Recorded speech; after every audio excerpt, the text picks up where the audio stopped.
Amigos televidentes, muy buenas tardes, bienvenidos a su programa Ciudad Cultural, como todas las semanas, a la 1 de la tarde, por Radiovisión Educativa, Canal 54 del Telecable Claro. En esta semana, como ustedes saben, hemos vivido una situación importante para nuestro país, que fueron las elecciones que sucedieron el domingo pasado, en el que hubo una abstención muy grande. Realmente no sabemos en realidad si esa abstención tan grande, que fue más del 40%, se debió al problema del coronavirus. Es posible que sí, pero nunca nosotros habíamos tenido una abstención tan grande en la República Dominicana. En todas las elecciones presidenciales que se habían hecho, no en las municipales, que uno sabe que participa siempre poca gente, pero en las presidenciales, la abstención, el promedio de abstención es más o menos de un 25%. Y este año nosotros tuvimos una abstención enorme de más de un 40%. Pero bueno, cambiaron las autoridades, nosotros lo dijimos y lo repetimos continuamente, de los problemas que tenía este gobierno y que iba a perder las elecciones, y al final eso fue lo que sucedió. Uno lo decía, lo repetía, incluso a veces con tristeza, porque yo realmente fui funcionario de este gobierno y del gobierno pasado. Yo duré 11 años siendo funcionario del Partido de la Liberación Dominicana y de los gobiernos de la Liberación Dominicana. Y con tristeza nosotros decíamos que lamentablemente el gobierno iba a perder, y sucedió lo que nosotros decíamos y repetíamos continuamente, que era que el gobierno del Partido de la Liberación Dominicana iba a perder. Uno lo sabía, no solamente por el sector cultural, que es el sector en el que uno participa, del que yo fui funcionario por muchos años, sino porque uno se daba cuenta de que ya las cosas no estaban funcionando bien. Ha habido un retroceso institucional en el país. El partido también se dividió en dos partes. Los dos líderes del partido se separaron, y el líder principal de ese partido, que es el doctor Leonel Fernández, abandonó el partido. Ha sido 3 veces presidente de nuestro país. Abandonó el partido y hubo una serie de áreas que se descuidaron. Nosotros también lo repetimos continuamente, y sabíamos que el partido y el gobierno iba a cambiar, y el gobierno iba a perder las elecciones, como sucedió. Ojalá que las autoridades que vienen, sobre todo las autoridades culturales, hagan un mejor trabajo que el que se hizo en esta gestión, que ha sido la peor gestión de un Ministerio de Cultura de toda su historia. Yo creo que esperamos que no vuelva una gestión de este tipo al ministerio, una gestión desastrosa de una persona que no conoce el sector cultural. Hace 4 años la Bienal de Artes Visuales no se hace. Los premios anuales de literatura cayeron en un descrédito y cayeron en un pozo del que va a ser difícil sacarlo. Incluso en los últimos 2 años se trató de bajarle los montos a los premios, unos montos que no son altos, que no son montos excesivos, y sin embargo se trató de bajarle esos montos en los últimos 2 años. En este año se dijo que fue por el coronavirus, pero el año pasado también fue así y no había coronavirus. E incluso, por ejemplo, cuando se entregaban esos premios en gestiones anteriores, eso se hacía, recuerdo yo, en el Teatro Nacional, se hacía un acto, se hacía una cosa importante, diciéndole a los escritores que ese era un premio importante. Ya no se hace así. Se invita a los ganadores al Ministerio de Cultura, ni siquiera con la presencia del ministro de Cultura, sino de que una persona ahí les da unos diplomas y le da un cheque, le entrega un cheque, y ya eso es la entrega del premio. Entonces hay mucha gente que ya no quiere participar en ese concurso, ni en los concursos literarios del Ministerio de Cultura, que han desaparecido casi todos. Ya solamente queda ese, el Premio Anual de Literatura. O sea que el sector cultural cayó en un pozo difícil de salir. Las instituciones culturales de Santiago están destruidas, su infraestructura teníamos a un candidato presidencial del Partido de la Liberación Dominicana que fue ministro de Obras Públicas y nunca se preocupó ni siquiera por arreglar las instituciones culturales de la ciudad, que el Centro de la Cultura de Santiago, el Palacio Consistorial, el Monumento a los Héroes de la Restauración, la Escuela de Bellas Artes, el Gran Teatro del Cibao, que son instituciones que están destruidas, sus infraestructuras, y Obras Públicas nunca se decidió a arreglar eso. Entonces uno sabía que ese proyecto no iba a progresar como sucedió. Amigos televidentes, nosotros queremos en la tarde de hoy presentarles una entrevista. Vamos a presentarles 2 entrevistas en el programa, pero vamos a empezar con una entrevista a uno de los más importantes escritores dominicanos, que es Andrés L. Mateo, que también ahora es comentarista político, pero nosotros le hicimos una entrevista en su aspecto de escritor. Se lo hizo una joven que se llama Flor Ángel Cabrera, que vivía aquí en el país y ahora vive en los Estados Unidos, me parece que específicamente en la ciudad de Nueva York, y ella le hizo una entrevista a Andrés L. Mateo, y nosotros vamos a empezar con esa importante entrevista que se le hizo a Andrés L. Mateo como escritor, no hablando de política ni nada de eso, sino hablando de literatura, que le hizo Flor Ángel Cabrera, nuestra compañera que trabajaba en un programa que yo producía. Y vamos a empezar entonces dándole a ustedes la bienvenida de nuevo con esa entrevista a nuestro escritor dominicano Andrés L. Mateo. Bienvenidos a su programa Ciudad Cultural. Bienvenido. Bien, muchas gracias. Muchas gracias. Gracias a usted por aceptar nuestra invitación y por aceptar hablar conmigo y con nuestro público sobre La Otra Penélope, que realmente vio la luz en 1981, luego de ser Premio Nacional de Novela, y que ya se ha hecho una reedición. Nos gustaría saber, Andrés, si usted considera necesaria esa reedición y si en la misma se han contemplado cambios, correcciones en sentido general. Bueno, de la necesidad de la reedición de un texto es un hecho indiscutible.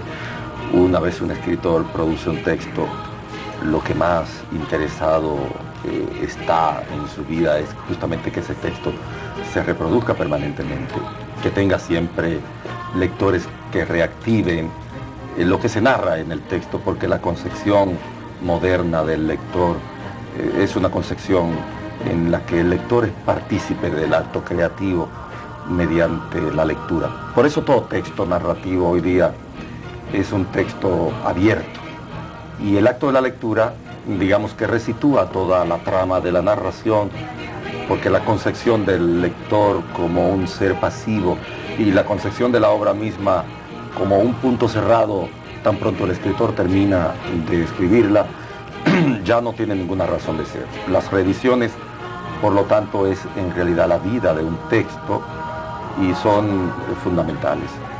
En cuanto a las modificaciones de esta edición de Editorial Cole, han sido mínimas, porque lo que se ha hecho es, en cierto sentido, subsanar algunas fallas que las ediciones anteriores tenían. Esta novela tiene una especie de historia que aún en la edición de Cole se arrastra una cierta desventura. Cuando esa novela ganó el Premio Nacional de Literatura, yo recuerdo que yo estaba embarcado en una discusión muy fuerte por los periódicos, de aquellas discusiones de carácter teórico que subsistían a todas esas peripecias de la década de los años 60. Y su edición tuvo algunos errores que intentamos corregir después y que en definitiva no se pudieron corregir. Bueno, pues ahora lo que se ha hecho es corregir algunos de esos errores, ajustar algunas muy breves palabras que faltaban en el texto original y dar una edición más, digamos, completa, mejor estructurada, pero sobre todo estéticamente muy bien presentada. Creo que es un texto muy digno y eso hace mucho bien a la edición dominicana.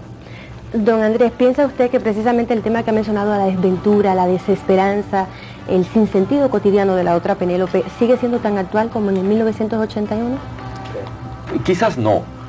Yo pienso que hoy día las inquietudes de carácter existencial tienen otro tipo, digamos, de meta, de objetivo y de causas. La guerra del 65 fue, en cierta forma, el resultado de un proceso histórico trunco que quizás vivió con tintes diferentes todo el conjunto de la América Latina a partir de la década de los años 60. Pero en particular la República Dominicana había vivido el fenómeno del trujillismo, que ahora se dice muy fácil. De él se habla ahora con una referencia incluso destemplada en algunos casos. Pero el trujillismo significó en la República Dominicana la cercenación brutal de la República, de sus intelectuales, del pensamiento, de todas las corrientes del pensamiento universal. Significó la pérdida de la libertad, significó la anulación del sujeto, puesto que Trujillo era un absoluto hegeliano que llenaba casi todos los espacios. Era justamente su forma de desdoblarse en relación con la realidad objetiva lo que creaba la historia. Nadie era necesario históricamente en la era de Trujillo, puesto que el único faro de generación de los procesos históricos era la misma figura de Trujillo. Eso supuso que tan pronto Trujillo muere, toda esa pequeña burguesía que no tenía sentido, porque ya en la década de los años 70 el trujillismo había detenido en forma total la movilidad social que caracterizó su ascenso al poder en los años 30.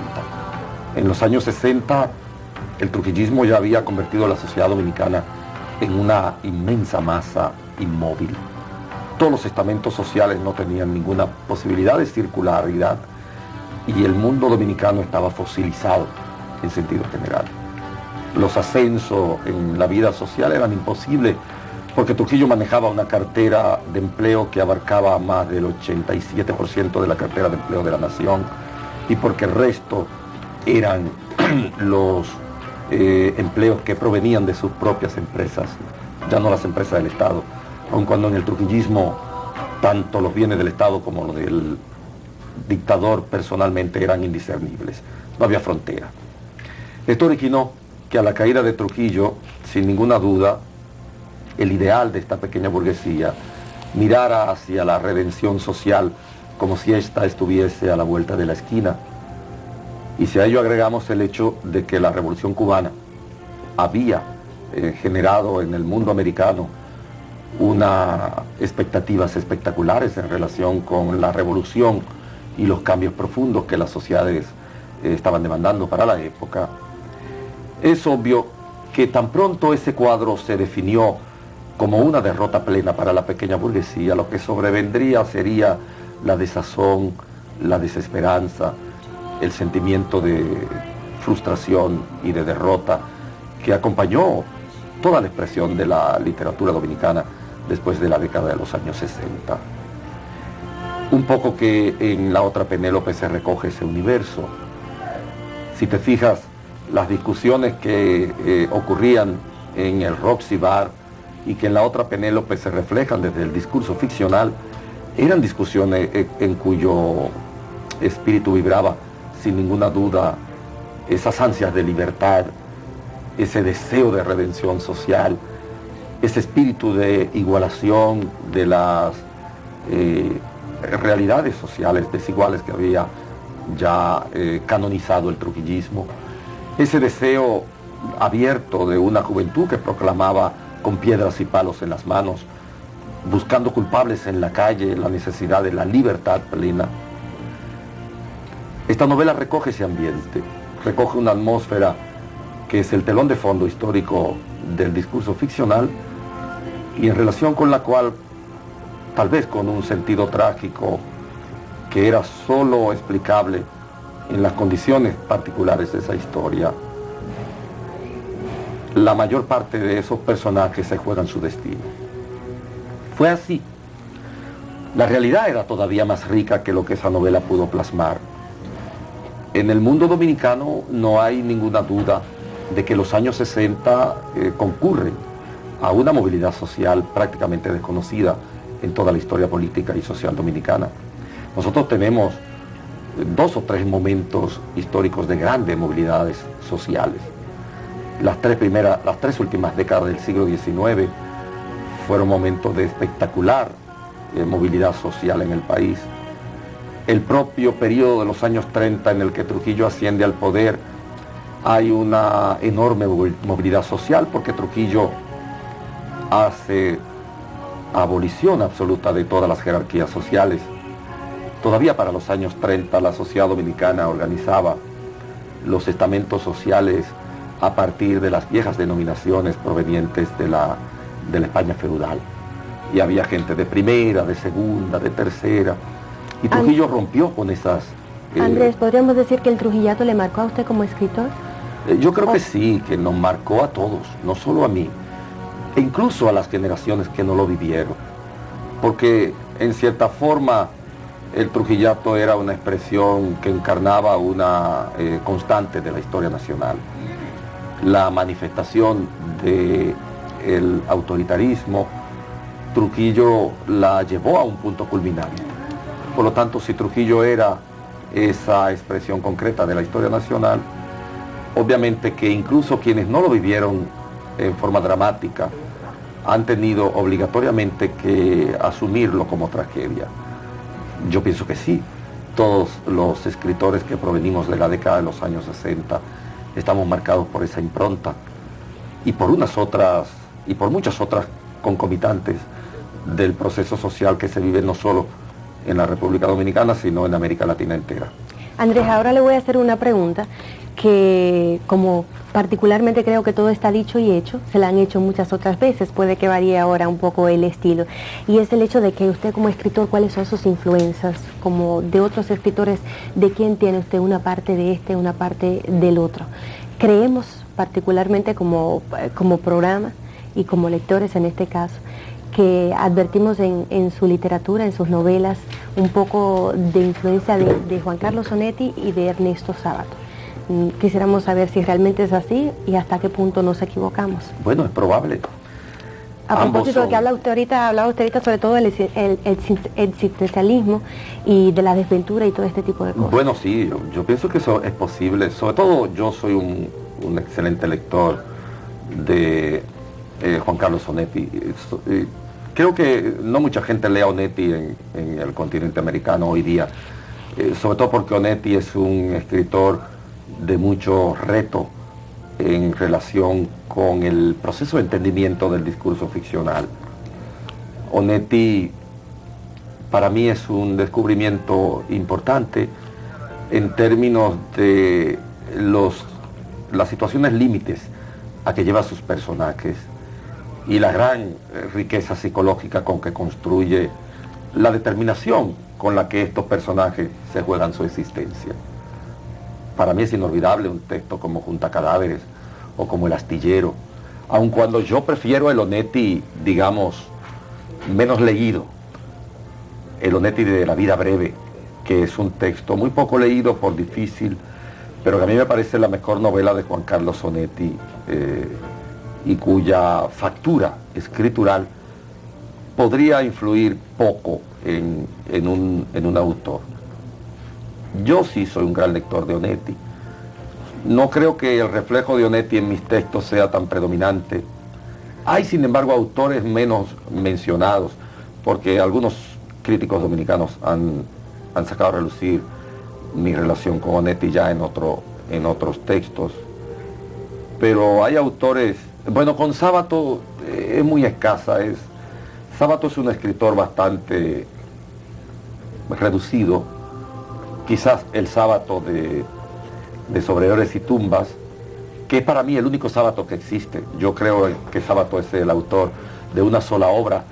El resto de los textos de Sábato, a mi modo de ver, no son más que pequeños temas que ya están contenidos en Sobrehéroes y Tumbas.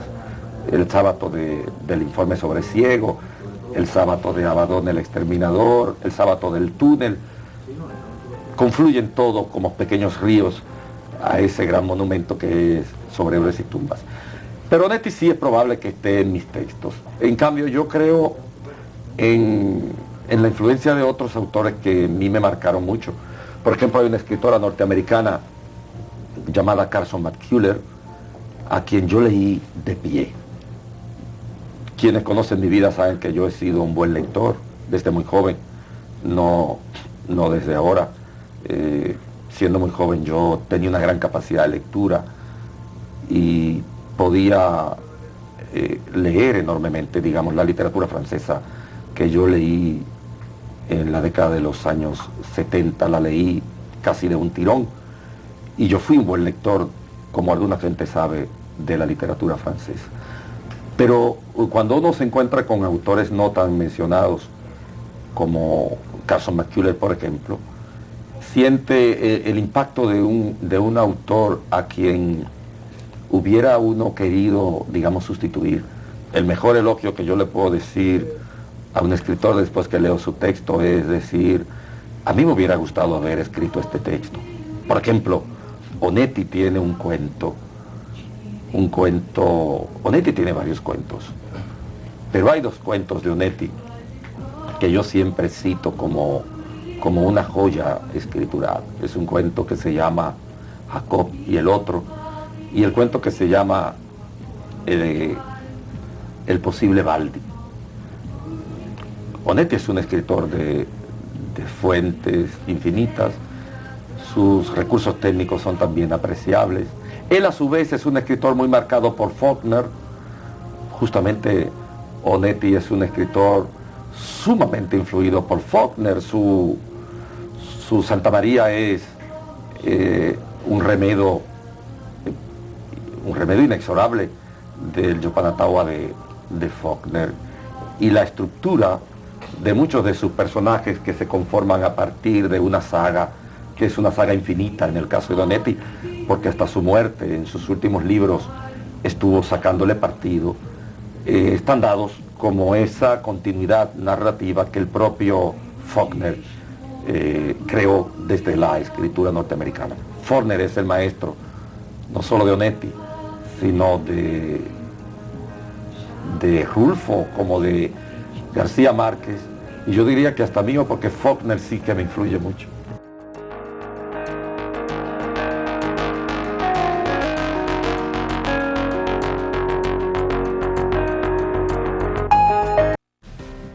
Ahora la información te trae una nueva imagen para nuevos tiempos. La información llega completamente renovado con nuevo diseño, más páginas a color y nuevas secciones.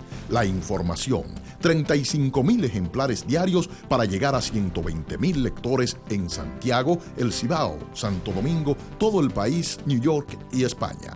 La información, su periódico de siempre, mejor. El conocimiento es la base para asumir el futuro con éxito. UTESA, universidad de prestigio con altos estándares académicos para que tu desarrollo sea constante, pone en tus manos las herramientas para tener una visión global y actualizada, orientada a la certera toma de grandes decisiones. Un objetivo, formar líderes especializados y capaces, porque saber es vivir. Una universidad, UTESA, actualizada, con grandes alternativas y ofertas de posgrado. UTESA.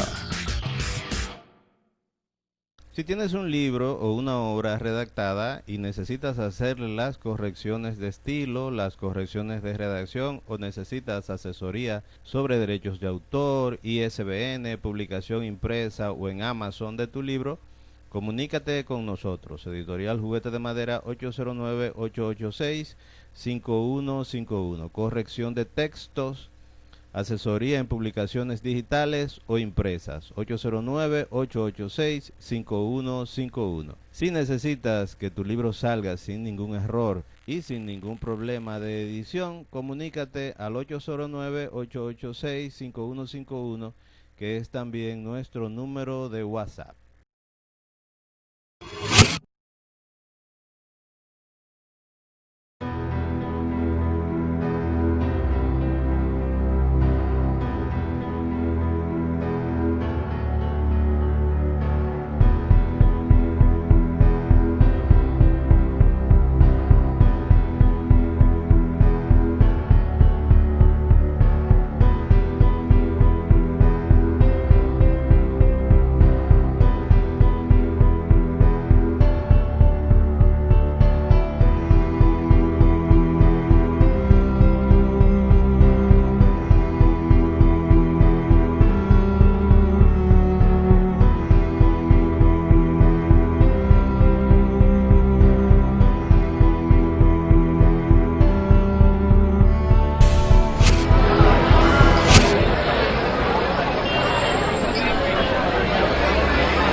Saludos, señoras y señores, bienvenidos a otra entrega más del programa Ciudad Cultural y a mi sección Artes Visuales con Jairo Ferreira.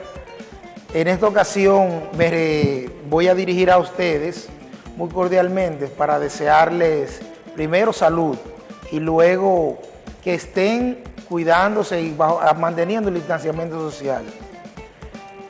La comunidad artística se ha creado una gran expectativa con relación a lo que es el cambio de gobierno.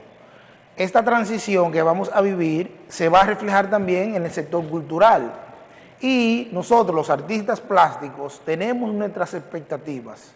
Hablar de artes visuales no simplemente es hablar de exposiciones de arte, de la belleza de las obras o de cómo están compuestas. También debemos hablar de cosas importantes como son esos factores que influyen en que los artistas visuales tengan un mejor desenvolvimiento a la hora de comercializar su obra. En otros programas he expuesto cómo otros ministerios de cultura en otros países han hecho una buena labor. Me referí específicamente a lo que hace Chile con la Bienal del Choco. Una bienal que es no más que una bienal, es también una feria de arte donde a los artistas se les da la oportunidad de comercializar sus obras. Las expectativas que tenemos los artistas visuales para esta nueva gestión son muchas. He hablado con muchos de mis amigos y todos estamos de acuerdo en que hay algunos puntos que son muy importantes, quizás unos más que otros. Lo primero que quizás nosotros los artistas visuales deseamos de todo corazón es que retorne la Bienal Nacional y que cuando retorne la Bienal Nacional, que ya tienen 4 años sin hacerse, retorne con una forma diferente de hacer bienales. Vuelvo y cito la Bienal del Choco en Chile, porque el Estado chileno asume una responsabilidad cuando hace esa bienal, de invitar a la bienal y a la feria de la bienal una serie de galerías de arte, coleccionistas de arte de todo el mundo, que van a apreciar la obra pictórica de una gran cantidad de artistas chilenos. Hay que internacionalizar la Bienal Nacional, no simplemente hacer un evento concurso. Me refiero a que no simplemente es el hecho de darle una cantidad monetaria asignada a la Bienal para dar unos premios. El Estado Dominicano debe asignar un mayor presupuesto para esa Bienal y para que se cumpla una agenda con una seria propuesta donde los artistas tengan una facilidad para promover su obra a nivel internacional. Otro de los factores que hacen importante la forma en la que los artistas tienen una expectativa positiva de esta nueva gestión que se va a acercar es la manera en la que se han administrado las instituciones culturales. Me refiero específicamente, en este caso, a que muchas exposiciones durante estos 4 años que han pasado de la gestión que va a salir, se ha visto empañada por una serie de cosas que hemos denunciado aquí también en este mismo programa y en esa sección de artes visuales. Me refiero a la no conformación de algunos catálogos para las exposiciones de artes visuales, un caso que se da exclusivamente en la región norte. Hemos visto cómo hay una gran cantidad de exposiciones que se han anunciado, pero se le ha hecho un flaco desempeño a esas exposiciones. Me refiero a que las personas que se encargan de gestionar, que se supone son gestores culturales dentro del Ministerio de Cultura para la región norte, no han hecho realmente el trabajo que debieron hacer. Desde empezar con invitar seriamente a una gran cantidad de quizá coleccionistas o galerías de arte a ver esas exposiciones, como la misma promoción de ellas, incluyendo que no han hecho un catálogo, algo que es indispensable para una exposición. Una exposición de pintura sin un catálogo no es más que una exhibición cualquiera. El catálogo, vuelvo y reitero, es el documento físico que registra la exposición y por ende los artistas visuales ven en ella, en el catálogo, esa constancia de que han expuesto en el lugar y que tiene una serie de informaciones que son convenientes para la historia de ese artista. Otro de los puntos que la comunidad artística me ha expresado es el atropello que se dio durante toda una gestión que va a salir y la forma en la que se desligó totalmente el ministerio y otras instituciones culturales de los artistas visuales. Me refiero a la discriminación que sufrieron muchos artistas cuando fueron a solicitar ayudas para esas exposiciones y se le negó.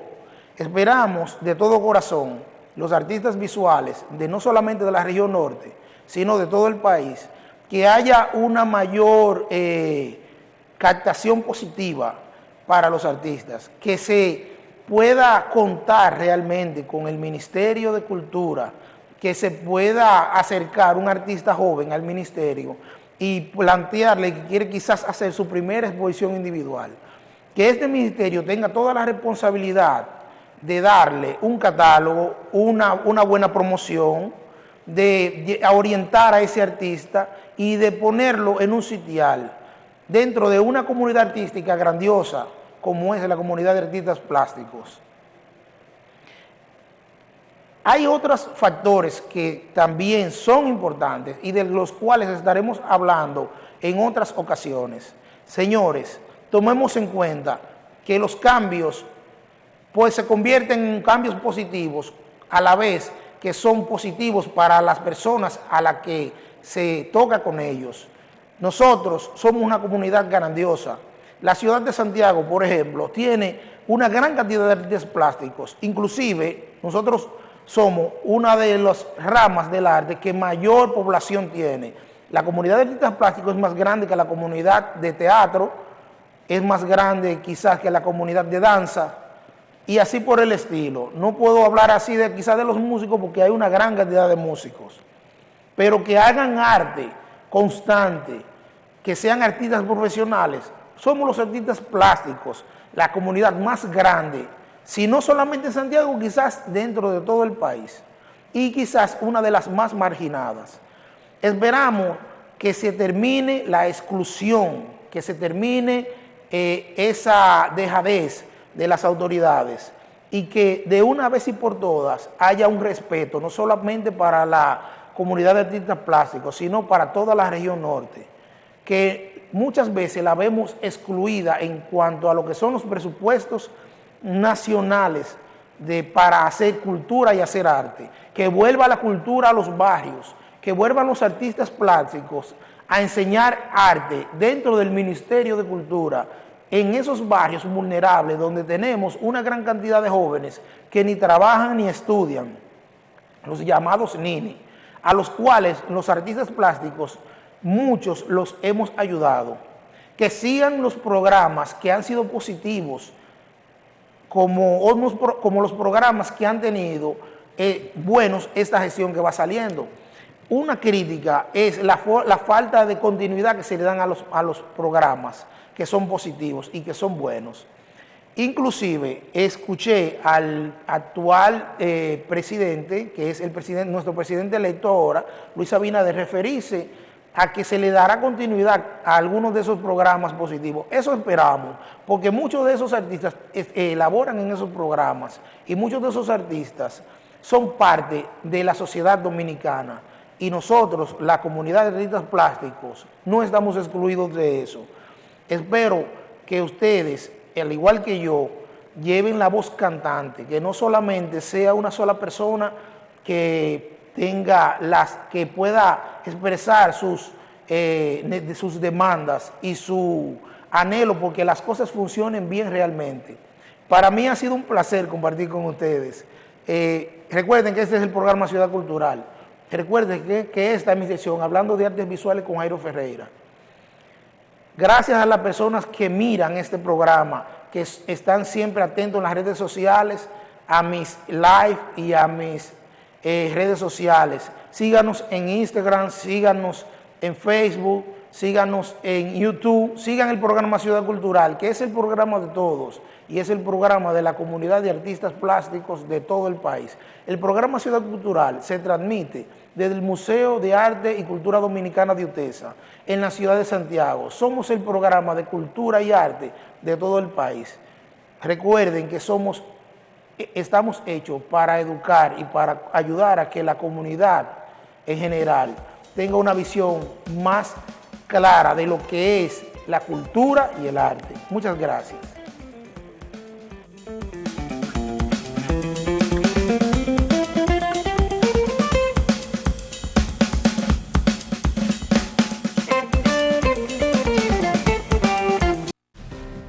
Ahora la información te trae una nueva imagen para nuevos tiempos. La información llega completamente renovado con nuevo diseño, más páginas a color y nuevas secciones. La información, 35.000 ejemplares diarios para llegar a 120.000 lectores en Santiago, El Cibao, Santo Domingo, todo el país, New York y España. La información, su periódico de siempre, mejor. Si tienes un libro o una obra redactada y necesitas hacerle las correcciones de estilo, las correcciones de redacción o necesitas asesoría sobre derechos de autor, ISBN, publicación impresa o en Amazon de tu libro, comunícate con nosotros. Editorial Juguete de Madera 809-886-5151. Corrección de textos, asesoría en publicaciones digitales o impresas, 809-886-5151. Si necesitas que tu libro salga sin ningún error y sin ningún problema de edición, comunícate al 809-886-5151, que es también nuestro número de WhatsApp.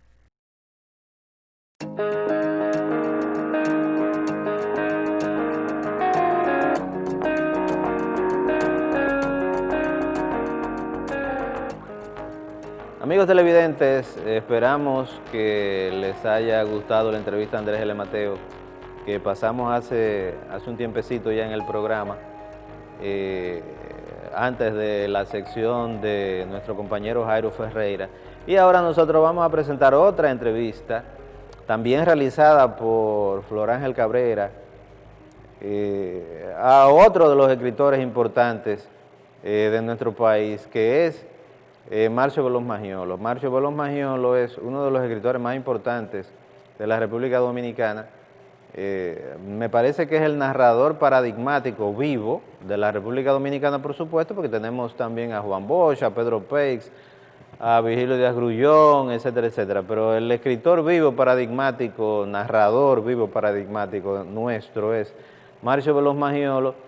Así que nosotros vamos a presentar ahora esa entrevista que también le hizo Flor Ángel Cabrera a nuestro escritor Marcio Veloz Magiolo. Esperamos que ustedes la disfruten. Don Marcio, me gustaría hablar, entre tantas cosas que hay que hablar con una figura como usted, sobre la importancia de haber sido usted hace muchos años Premio Nacional de Literatura y haber sido su obra traducida a varios idiomas. Lo que opina usted sobre ese pasado tan importante para usted como escritor y si soñó en algún tiempo específico con ese éxito que ha tenido su obra.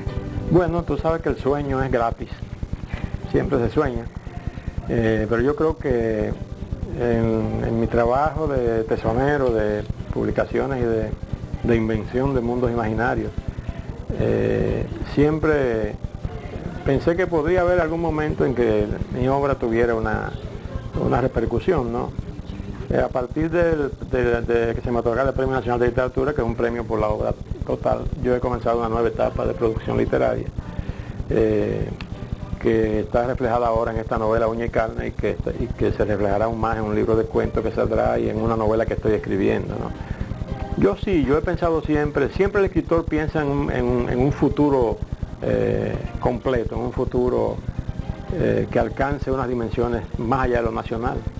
Desde luego se está abriendo un camino en la literatura dominicana, nosotros somos pioneros, hay gente más joven que está trabajando y gente que ha trabajado y que tiene gran calidad también. Y yo pienso que durante los próximos años, con todo este problema de la globalización, habrá una mayor divulgación de la literatura dominicana, porque hay escritores muy importantes en el país. Hay muchos de esos escritores que se han ido más por la línea histórica, entre ellos usted, en la dictadura de Trujillo o en la Revolución del 65. Sí. Y en la misma línea, por ejemplo, Andrés L. Mateo y Pedro Vergés después de la muerte de Trujillo. Sí. Porque tienen esa necesidad los escritores dominicanos de dar a conocer, de escribir sobre la historia. Yo diría que no son novelas históricas, son novelas de la memoria histórica, que es diferente.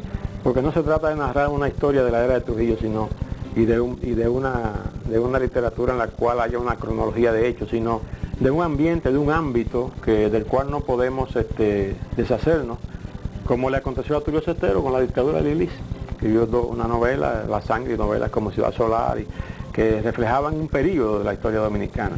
Y es que yo siempre pienso que toda novela es local. Yo pienso que en lo local, cuando se maneja la localidad, lo local, de manera con un tratamiento universal, es cuando se hace una buena literatura. Antes teníamos la idea de que la localidad era negativa y de que las cosas locales no interesaban, y sin embargo vemos como una literatura de carácter local, como la de Mahfouz, por ejemplo, que trata todos los temas egipcios, o la de Soyinka, que trata la sociedad africana, o el propio Dostoyevsky, que trataba la sociedad rusa de una época, o el propio Balzac, que en la Comedia Humana retrata toda la sociedad francesa. Nos vamos dando cuenta de que la novela es local y de que el tratamiento es lo que tiene que ser muy universal. Más local que 100 años de soledad, yo creo que no hay una novela, sin embargo tiene una dimensión. Es una novela bien escrita, con un sentido de gracia, con un manejo del idioma y con un ritmo narrativo que es una característica de la buena literatura. ¿Por qué la reiteración de Marcio Veloz Magiolo en el barrio de Villa Francisca? ¿Es indispensable para usted como escritor recurrir a la memoria? Sí, yo creo que la memoria en los últimos 20 años ha sido parte de mi obsesión como escritor, porque pienso que estamos perdiendo en parte la memoria histórica, la memoria de la vida cotidiana, de los hechos que son la raíz de una historia nacional. Yo pienso que no solamente el documento, sino que la historia de un barrio, los efectos, por ejemplo, de la dictadura en esas vidas cotidianas, son un filón importante, porque vienen a revelar, ¿verdad?, resultados de un proceso histórico que no se conoce, que no está dado por los historiadores, y que evidentemente, antropológicamente, es sumamente importante. No toda mi literatura trata del barrio de Villa Francisca. Yo comienzo con una novela que publicó Monte Ávila en Venezuela, que se llama Biografía difusa de Sombra Castañeda. Es donde comienza un poco ya a entrar el tema del barrio, aunque está presente en De Abril en adelante ya ese tema, ¿no? Personajes del barrio también. Pero evidentemente a partir de materia prima es cuando yo tomo el barrio como un elemento clave. Y a partir de un libro de memorias que se llama Trujillo, Villa Francisca y otro fantasma, que es donde está la memoria más densa de ese barrio. Ahora pues esta nueva novela también retoma bastante el barrio. Y he hecho poesía también, un libro que se llama La Ciudad y el Amor, conjuntamente con Tony Raful, con Tomás Castro y con Lupo Hernández Rueda. He retomado también el tema del barrio, el barrio como un universo, porque en materia prima el barrio se compara con la historia universal y los personajes buscan parámetros en la historia universal, o sea que es una búsqueda de valores que si son históricos, universales, porque la historia universal la manejan los Napoleones, los Alejandros, los Julio César. También hay valores locales tan pequeños que son valores heroicos en la vida cotidiana. Entonces esa comparación es la que yo he manejado, y en ese aspecto la memoria para mí es fundamental. Yo creo que estamos perdiendo mucho la memoria, que estamos cercenando la memoria, que hay todo un proyecto nacional de eliminar la memoria y de que la sociedad sea virtual, sea una sociedad actual, simplemente sin recurrir al pasado, que es lo que evita que tropecemos, como dijo un importante escritor, y tengamos que repetir la historia. Marcio, hace poco dictó usted una conferencia a nivel internacional sobre la novelística dominicana. ¿Cómo ve usted el futuro de la novela y de la literatura en sentido general en nuestro país? Yo creo que la novela dominicana no solamente tiene futuro, hay una novelística dominicana. A pesar de toda esa visión negativa y pesimista de mucha gente, yo pienso que escritores como el propio Andrés Mateo, escritores como Pedro Pex, escritores como Diógenes Valdés, escritores como Manolo Rueda, podría mencionar un grupo importante como Marta Rivera, son escritores que tienen una dimensión, o sea, no tienen nada que envidiar a una buena novela publicada en España o en Francia. Yo pienso que, por ejemplo, Rueda es un escritor de cuentos fantástico, un escritor de altos quilates, ¿no? Y el propio Pedro Pey tiene novelas oscuras de una fuerza tremenda, ¿no? Como El Brigadiero, o otros relatos cortos, porque él maneja muy bien todo el relato corto.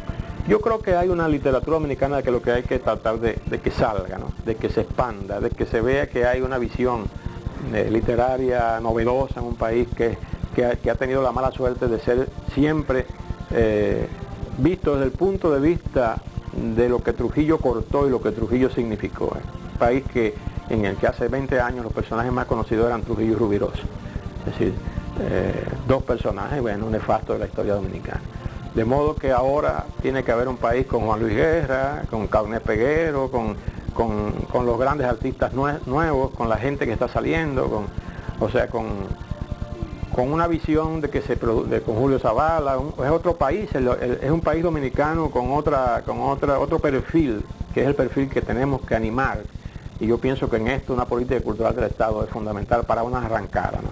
Política cultural que ha comenzado brevemente y que deberá continuar, ¿no? Yo pienso. Don Marcio, me gustaría continuar en la pregunta que dejamos en la primera parte de esta entrevista.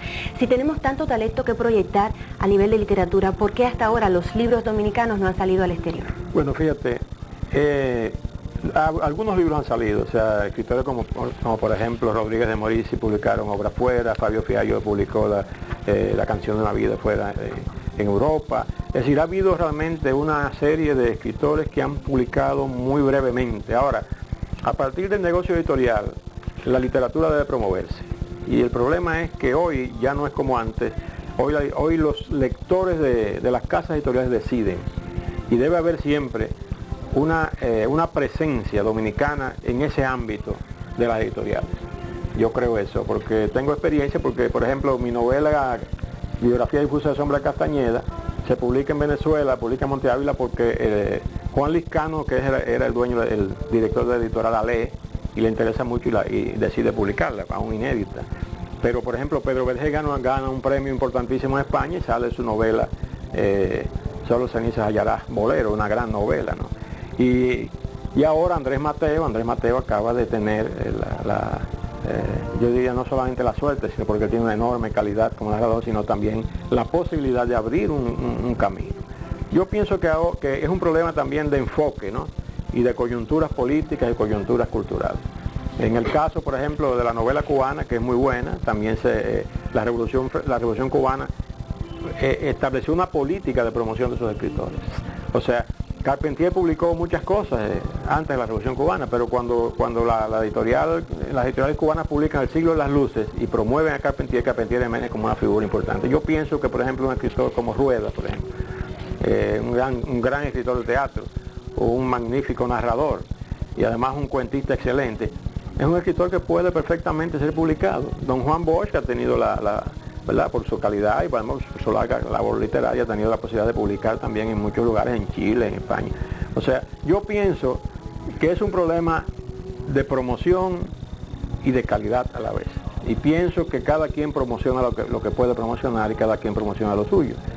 Y que a partir de este momento debe haber ya una mayor apertura, porque comienza a verse una literatura dominicana que antes era obnubilada por otras literaturas. En el caso de las islas francesas, por ejemplo, como son islas que pertenecen, son realmente provincias de ultramar, los franceses publican mucho la literatura de Martinique, Guadalupe, etcétera, y hay escritores como Chamasseau, como Nepepin, o sea, que tienen ya una enorme cantidad de libros publicados en francés, en editoriales como Plon, editorial Hachette, o las grandes editoriales francesas.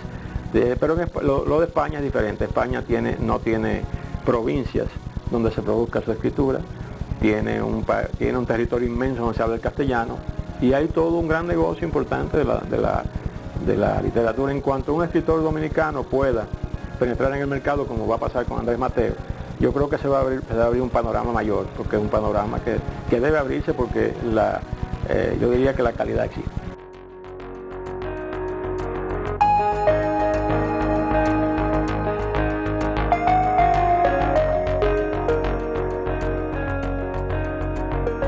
Amigos televidentes, muchas gracias por haber estado con nosotros en su programa Ciudad Cultural. Esperamos que les haya gustado, que les haya agradado la propuesta que nosotros tuvimos en el día de hoy para ustedes, en la que hemos presentado 2 entrevistas con 2 de los más importantes escritores dominicanos, específicamente narradores, Andrés Le Mateo y Marcio Veloz Magiolo, que son 2 escritores importantes de nuestro país.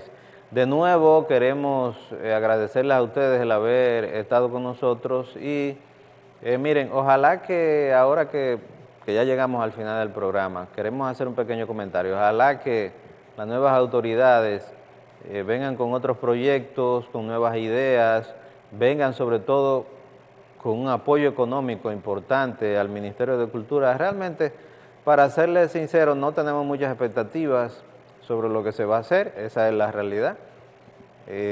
No creemos que eso vaya a cambiar mucho por ahí, porque lamentablemente los políticos piensan, como se pensaba antes de la educación, que eso no tiene mucha importancia, que eso es una cosa prescindible, la cultura. Y antes, yo lo recuerdo muy claramente, se tenía también la idea de que la educación no era una cosa muy importante, que eso no tenía una importancia capital, que eso, y por eso nosotros tenemos ese atraso, un atraso de décadas con respecto a otros países, debido a que por muchos años la educación no era una cosa importante, porque de acuerdo a los políticos, la educación no se veía.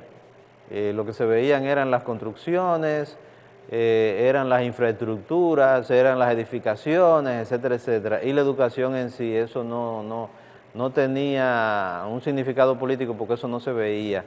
Y eso también ha sucedido en este gobierno que está pasando, porque por 8 años lo que hizo el gobierno fue que se dedicó a construir escuelas que debemos decir se necesitaban, porque esa es la realidad, o sea, esas escuelas se necesitaban, pero al mismo tiempo eran escuelas que, como yo dije, fueron escuelas que no se hicieron bien, no se hicieron de forma adecuada. Incluso yo llegué a escribirlo eso y por este programa lo hemos dicho. O sea, si nosotros tenemos los problemas que tenemos, que dice el informe de PISA que tenemos problemas de lectura comprensiva, tenemos problemas con las ciencias. Entonces, ¿qué es lo que nosotros tenemos que hacer? Bueno, vamos a hacer una escuela con excelentes bibliotecas, o como se usan ahora, con mediatecas. Vamos a hacer una escuela con laboratorios de ciencias. Vamos a hacer una escuela con un gimnasio bajo techo que ayude también en lo que tiene que ver con lo deportivo. Bueno, nada de eso se hizo. Se hicieron escuelas exactamente iguales a las escuelas que se hacían en nuestro país hace 50 años. O sea que es como si nosotros no hubiéramos progresado, sino que una escuela es un edificio ahí donde hay aulas, hay un baño o varios baños y las oficinas de los profesores y de los directores, y bueno, eso es la escuela. Y bueno, y una cancha de concreto, una cancha de basquetbol, donde también se puede jugar voleibol. Bueno, eso es una escuela. No, pero eso no es una escuela del siglo XXI. Una escuela del siglo XXI es una escuela con una mediateca. Una escuela es con laboratorio de ciencias, un laboratorio de química, un laboratorio de biología, o tal vez los 2 laboratorios unidos en uno, un gimnasio bajo techo para que los muchachos puedan practicar deporte bajo techo, etcétera, etcétera. Nada de eso se hizo y ahora tenemos una cantidad de escuelas que dentro de 10 años no van a servir absolutamente para nada. Queremos a ustedes darles las gracias, nos vemos la semana que viene en su programa Ciudad Cultural. Y como yo les dije, ojalá que se venga con otra mentalidad, pero no tenemos muchas expectativas sobre lo que se va a hacer en el sector cultural por parte de este gobierno. Nos vemos entonces la semana que viene a la 1 de la tarde por el canal 54 de Radiovisión Educativa. Hasta la semana que viene.